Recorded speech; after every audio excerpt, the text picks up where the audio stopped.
Welcome to iView speed news.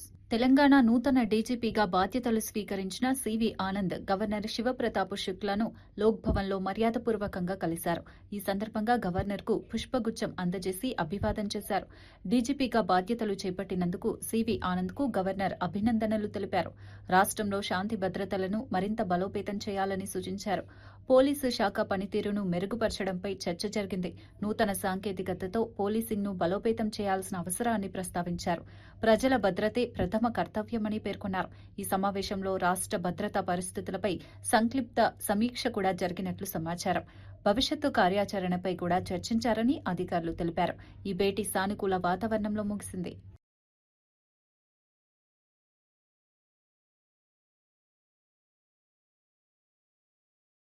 Chirala railway station అభివృద్ది పనులను Bapatla MP Tenneti Krishnaprasad పరిశీలించారు. స్టేషన్ను ఆధునిక సౌకర్యాలతో అభివృద్ది చేయడానికి చేపట్టిన పనుల పురోగతిని అధికారులతో కలిసి సమీక్షించారు.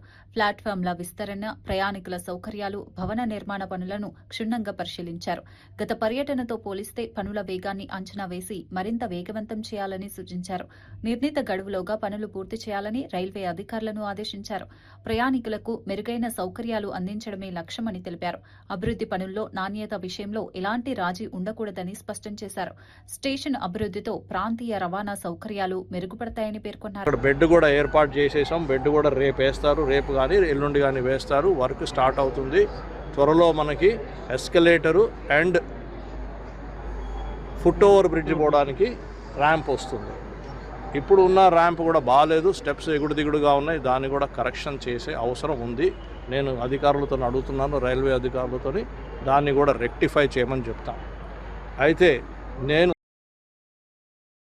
తెలంగాణలో మహిళలపై అత్యాచారాలు పెరుగుతున్నాయని బీఆర్ఎస్ నేత కవిత తీవ్ర ఆరోపణలు చేశారు. రాష్ట్రంలో ఒక్క ఏడాదిలోనే 2500 కేసులు నమోదయ్యాయని తెలిపారు. రోజుకు సగటున 7గురిపై అత్యాచారాలు జరుగుతున్నాయని వెల్లడించారు.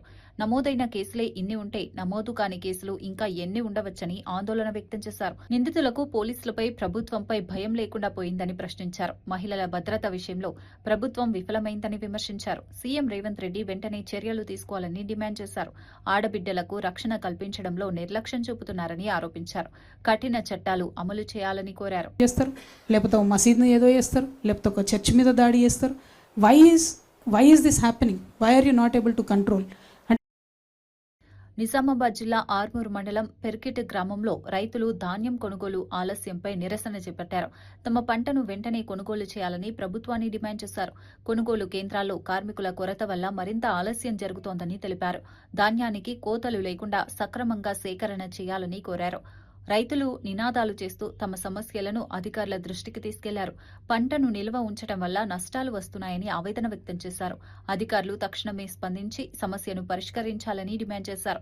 రైతుల సమస్యను పరిష్కరించకపోతే ఆందోళనలు మరింత ఉధృతమవుతాయని హెచ్చరించారు. క్వింటాల్ బస్తా పెరిగేట్ సొసైటీ పరిధిలో ఇవ్వలేదు. ఇదే ఆర్మూర్ గడ్డ మీద ఆనాడు పీసీసీ అధ్యక్షుడిగా వచ్చి నేను బోనస్ వైరకి పంటకు 500 ఇస్తానని ప్రకటించారు. ఇవాళ ఉన్న పంటకు మద్దతు ధరతో కొనమన్నా కానీ ఇవాళ కొనే పరిస్థితి లేదు, రైతును ఆదుకునే పరిస్థితి లేదు. ఇప్పటికైనా స్పందించి స్థానిక నాయకులు గాని స్థానిక అధికారులు గాని ధాన్యం లేపాలని మేము ఆ పెరిగిన రైతులు డిమాండ్ చేస్తున్నాం. ఒకవేళ ఇలా స్పందించకపోతే ఇంకో 4 రోజుల తర్వాత హైవేనే దిగ్బంధం చేస్తాం. గతంలో ఇప్పుడు కోతలు చాలా పెద్ద ఎత్తున జరిగినాయి. రోడ్లపైన ఎక్కడెక్కడ ధాన్యం కుప్పలు పోవడం జరిగింది. ఈ అకాల వర్షాలు పడి రైతులు నానా విధాలుగా నష్టపోతా ఉన్నారు. ఇప్పటికైనా అధికారులు కళ్ళు తెరిచి దీని మీద ఒక దృష్టి సారించి వెంటనే లారీలను పంపించి తూకాలు వేయించి రైతులను తత్వరమే వారికి న్యాయం జరిగేలా చూడాలని చెప్పేసి కోరుతా ఉన్నాం. ఇప్పటి వరకు ఒక్క కుప్ప జోకింది లేదు. BRS working president KTR Nandinagar నివాసంలో ఉమ్మడి రంగారెడ్డి జిల్లా నేతలతో సమావేశం నిర్వహించారు. సభ్యత్వ నమోదు కార్యక్రమం, కమిటీల నిర్మాణంపై చర్చించారు. స్పెషల్ ఇంటెన్సివ్ రివిజన్ కార్యక్రమంలో తీసుకోవాల్సిన చర్యలపై నేతలకు దిశానిర్దేశం చేశారు. స్థానిక సంస్థల ఎన్నికల్లో విజయాలు సాధించిన నేతలను అభినందించారు. కాంగ్రెస్ ప్రభుత్వ వైఫల్యాలను ప్రజల్లో ఎండగట్టాలని సూచించారు. రానున్న కార్పొరేషన్ ఎన్నికలకు సమాయత్తం కావాలని పిలుపునిచ్చారు. పార్టీ కార్యకర్తలు సమన్వయంతో పనిచేయాలని చెప్పారు. భవిష్యత్ రాజకీయ వ్యూహాలపై కూడా చర్చ జరిగినట్లు సమాచారం. పార్టీని మరింత బలోపేతం చేయాలని లక్ష్యంగా పెట్టుకున్నారు.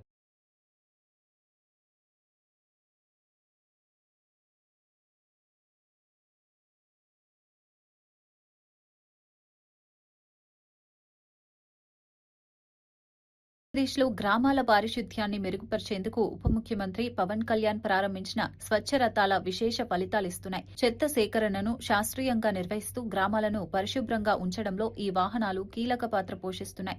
ఈ కార్యక్రమంపై ప్రజల్లో అవగాహన కల్పించేందుకు నటుడు నాని ముందుకు వచ్చారు. ప్రతి గ్రామస్తుడు తమ బాధ్యతగా శుభ్రతలో భాగస్వాములు కావాలని పిలుపునిచ్చారు. ఆరోగ్యకరమైన వాతావరణం కోసం పరిశుభ్రత ఎంతో అవసరమని తెలిపారు. గ్రామీణ ప్రాంతాల్లో వ్యర్థ నిర్వహణను మెరుగుపరచడం ద్వారా వ్యాధులను నివారించవచ్చని నిపుణులు చెబుతున్నారు.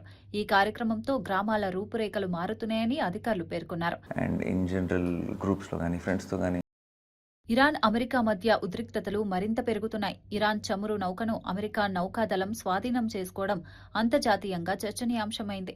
ఈ ఘటనపై అమెరికా అధ్యక్షుడు డొనాల్డ్ ట్రంప్ స్పందిస్తూ ఆసక్తికర వ్యాఖ్యలు చేశారు. ఈ చర్యను సముద్రపు దొంగల చర్యలతో పోల్చినప్పటికీ దీనివల్ల అమెరికాకు ఆర్థిక లాభం కలిగిందని పేర్కొన్నారు. ఈ పరిణామం రెండు దేశాల మధ్య ఉద్రిక్తతలను మరింత పెంచే అవకాశముందని విశ్లేషకులు భావిస్తున్నారు.